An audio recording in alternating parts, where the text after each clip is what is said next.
আসসালামু আলাইকুম। প্রাইস অ্যাকশনে সব থেকে বেশি উইন করা সেটআপ হলো ইনসাইড বার এবং আউটসাইড বার। আজকে আমরা ইনসাইড বার এবং আউটসাইড বারকে কিভাবে আমরা ইউজ করব এবং ট্র্যাপ হলে আমরা ট্র্যাপকে কিভাবে হ্যান্ডেল করব এসব জিনিস শিখব। তো চলুন আমরা চার্টে চলে যাই। চার্টে আমাদের একটা সেলিং মুভমেন্ট দেখতে পাচ্ছেন, অনেক বড় একটা সেলিং মুভমেন্ট, একটা মাত্র বাইং আসছে।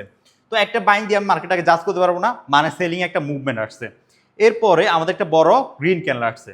তো বড় গ্রিন ক্যান্ডেলটা মানে হচ্ছে আমাদের এই জায়গায় চারটা রেড ক্যান্ডেলকে কভার করতে একটা মাত্র গ্রিন ক্যান্ডেল যেহেতু আসছে, চারটা রেডের বিপরীতে একটা মাত্র গ্রিন ক্যান্ডেল। এর মানে হচ্ছে আমাদের গ্রিন ক্যান্ডেলটাকে অনেক বড় প্রেশার করতে হয়েছে, অনেক বেশি প্রেশার ইউজ করতে হয়েছে। প্রেশার যদি ইউজ করে থাকে সে এই জায়গায় উইক হয়ে গেছে। এর মানে কি বাইং আমাদের অ্যাডজাস্টেড বা বাইং উইক। তারপরে আমরা এখানে কি দেখতে পাচ্ছি, আমাদের এই জায়গায় দেখতে পাচ্ছি আমাদের আউটসাইড বার। আউটসাইড বারটা কার? আউটসাইড বারটা বায়ারের জন্য। এখান থেকে আমাদের ডিমান্ড ক্রিয়েট হয়। আমাদের আউটসাইড বারকে আমরা এভাবে ইউজ করতে পারি, আমাদের একটা ছোট রেড ক্যান্ডেল, দেন বড় একটা গ্রিন ক্যান্ডেল। তো আমাদের যদি এটা নিচ থেকে হয় তো সেক্ষেত্রে আমাদের ফার্স্টে টার্গেট থাকবে যে রেডের বডি টু নিচের উইকটা, এইটুকু হবে আমাদের ডিমান্ড এরিয়া। ডিমান্ড এরিয়া থেকে মার্কেটের বাইং ক্যান্ডেল আসার চান্স আছে। তো সেই হিসাবে আমরা এখান থেকে আপওয়ার্ড এটা প্লেস করতে পারবো। ওকে, আমরা এখানে আপওয়ার্ড দিকে এটা প্লেস করব। এখান থেকে আমরা আপওয়ার্ড এটা প্লেস করছি। এখানে কেন আমি আপওয়ার্ড দিকে এটা প্লেস করছি, কারণ এটা হচ্ছে যে ডিমান্ড এরিয়া। ডিমান্ড এরিয়া থেকে আসে ডিমান্ড, মানে মার্কেটে ডিমান্ড বাড়বে। ডিমান্ড বাড়লে আমাদের কোনো কিছু দাম বাড়ে, দাম বাড়া মানে প্রাইসের ঊর্ধ্বমুখী ভাব। ঊর্ধ্বমুখী মানে আমাদের গ্রিন ক্যান্ডেল। তো আমাদের এখানে আপওয়ার্ড এটা প্লেস করছি। আর এই জায়গায় কি দেখতে পাচ্ছেন, আমাদের সাপ্লাই জোন। সাপ্লাই জোনটা আমাদের কিভাবে হয়েছে, বড় একটা গ্রিন ক্যান্ডেল, তারপর হচ্ছে একটা রেড ক্যান্ডেল, ছোট ছোট রেড ক্যান্ডেল। এর মানে হচ্ছে আমাদের ইনসাইড বার, আমাদের রেড গ্রিনের 50% থেকেও আমাদের রেডের বডি ছোট।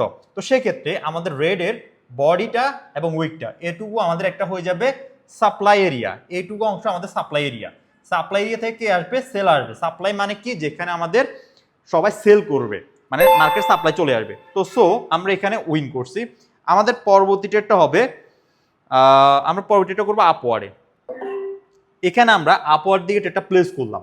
এখানে কেন আমি আপওয়ার্ড দিকে ডেটা প্লেস করলাম, কারণ হচ্ছে আমাদের সাপ্লাই এরিয়া থেকে তো সাপ্লাই আসবে আমরা জানি। তারপরে আমাদের এই ক্যানেলটা কি করছে, আমাদের ট্র্যাপ করছে। ট্র্যাপ কোনটা? ট্র্যাপ ফ্রি করছে।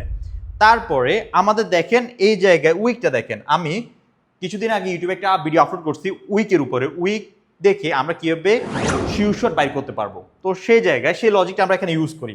এখানের উইক, এখানের উইক এবং এখানে উইক, এই দুইটা উইক সমান। এটা উইকটা নিচে, একটা পয়েন্ট এখানে, একটা পয়েন্ট এখানে, একটা পয়েন্ট এখানে। তো মার্কেট এখান থেকে এখানে উঠছে, তারপরে মার্কেট এখান থেকে একটা সমান্তরাল সাপোর্টে আছে। এর মানে যদি আমরা এভাবে ড্র করি, আমরা এখানে মার্কেটে একটা ডাব্লিউ প্যাটার্ন দেখতে পাচ্ছি। মার্কেট এখান থেকে আপওয়ার্ড দিকে যাবে। দ্বিতীয় কনফার্মেশন, মার্কেট আমাদের এখানে পরেরটাও আমরা আপওয়ার্ড দিতে পারবো। কেন আমরা এখানে আপওয়ার্ড দিকে দিতে পারবো, এখানে দেখেন মার্কেটে কেন আমরা এখানে আপওয়ার্ড দিকে এটা প্লেস করলাম। এখানে এটার উইক দেখেন, এটার উইক দেখেন। আগে এখান থেকে সেলিং প্রেশার আসছিল, আমরা জানি কোনো একটা ক্যান্ডেলের আপার উইকটা একটা সেলিং পুশের এরিয়া, এখান থেকে সেলিং অ্যাক্টিভেট হয়েছে বা এখান থেকে সেলার আসছে, এটা আমরা বুঝি। তো এই উইকটা যদি এখান থেকে শুরু হয় মানে এখান থেকে সেলার আসছে। তেমনিভাবে এখানে দেখেন উইকটা আগে এখানে ছিল, এখান থেকে আগে উইকটা এখানে চলে গেছে। উইকটা শিফট করছে, মানে সেলার এখন উপর থেকে প্রেশারাইজ করতেছে। আর এখানে মার্কেটে আমাদের সাপ্লাই এরিয়া কোন জায়গায়, উপরে। সাপ্লাই এরিয়াটা হচ্ছে উপরে উইক টু বডি, আমরা এটাকে ড্র করে রাখবেন, এটা হচ্ছে আমার সাপ্লাই এরিয়া। তো মার্কেট সাপ্লাই এরিয়া থেকে সাপ্লাই আসবে এবং আমাদের উইক শিফটিং বলতেছে মার্কেটটা গ্রিন ক্যান্ডেল হবে। তো সেই হিসাবে আমরা এখানে আপওয়ার্ড দিকে ডেটা প্লেস করলাম। এবং আমরা একটা জিনিস লক্ষ্য করতেছি যে আমাদের উইকগুলা এভাবে শিফট করতেছে, একটা ট্রেন্ডি ভাব আছে, একটা উইক শিফট করতেছে। এখন পরবর্তীটা আমরা যেহেতু আসতেছে এখানে 70 একটা রাউন্ড নাম্বার আছে, আর এটা পরেরটা আমাদের আপওয়ার্ড দিকে আমরা করব। আমরা একটু সেফটি মার্জিন দরকার, যদি 50% আসে তখন আমরা আপওয়ার্ড দিকে ডেটা প্লেস করবো 50%-এ, না হলে আমরা ট্রেডটা প্লেস করবো না। 50% বা রাউন্ড নাম্বার এটা আশেপাশে যদি আসে তখনই আমরা ট্রেড করতে পারবো, না হলে আমরা এখানে রিস্ক নেওয়া দরকার নাই। কেন রিস্ক নেওয়া দরকার নাই, আমাদের উইকগুলো দেখেন, উইকগুলো এখান থেকে অ্যাক্টিভেট হয়েছিল। যদি উইক আমাদের বলে যে আপওয়ার্ড যাবে, তো সেই হিসাবে আমাদের এখানে রিস্ক নেওয়া দরকার নাই। আমাদের 3টা উইক পরপর শিফট করছে, উপরের দিকে শিফট করতেছে। তো এখানে আমি যদি আপার দিকে ট্রেড করতে হয়, আমাদের হয় এক্সট্রা একটা নাম্বার চুজ করতে হবে, রাউন্ড নাম্বার, আর গ্রিন ক্যান্ডেল 50% চুজ করতে হবে। এই ক্যান্ডেলটা আমি স্কিপ করে গেছি। কেন স্কিপ করে গেলাম? কারণ আমি কনফিউজড। আমি যে জায়গায় কনফিউজড, যে জায়গায় আমি জানি না যে এখানে কি হইতে পারে, সেই জায়গায় আমি স্ট্রং কনফার্মেশন ছাড়া ট্রেড করব না। এবং পরবর্তী এটা আমরা কি করব, দেখেন এটা আমাদের একটা স্ট্রং সাপোর্ট লেভেল থেকে সাপোর্ট নিয়ে যেতেছে। আর উইকটা দেখেন এখানে একটা, এখানে, এখানে, এখানে উইকটা শিফট করতেছে। তো পরবর্তী ট্রেডটা আমরা এখান থেকে আপওয়ার্ড দিকে করব। পরবর্তী ট্রেডটা করলাম আমরা আপওয়ার্ড দিকে ট্রেড। তো মার্কেট এটা আমাদের আপের দিকে যাওয়ার চান্স আছে। আর উপরে হচ্ছে আমাদের সাপ্লাই জোন, সাপ্লাই এরিয়া। আর মার্কেটটাকে যদি একটু লক্ষ্য করেন, মার্কেটে এখানে সেলিং প্রেশার, এখানে সেলিং প্রেশার, এখানে বাইং প্রেশার, এখানে বাইং প্রেশার, এখানে বাইং প্রেশার। আমাদের সেলিং এবং বাইং দুই পার্টি সমানভাবে প্রেশার করতেছে, কিন্তু দুই পার্টির উইকগুলোতে আমরা উইকনেস দেখতে পাচ্ছি। সেলিং ক্যান্ডেলের নিচ থেকে যদি লম্বা উইক থাকে আমাদের এটা উইক বোঝায়, এবং বাইং ক্যান্ডেলের উপর থেকে যদি উইক থাকে বেশি, এর মানে হচ্ছে বাইংটা আমাদেরকে উইক বোঝায়।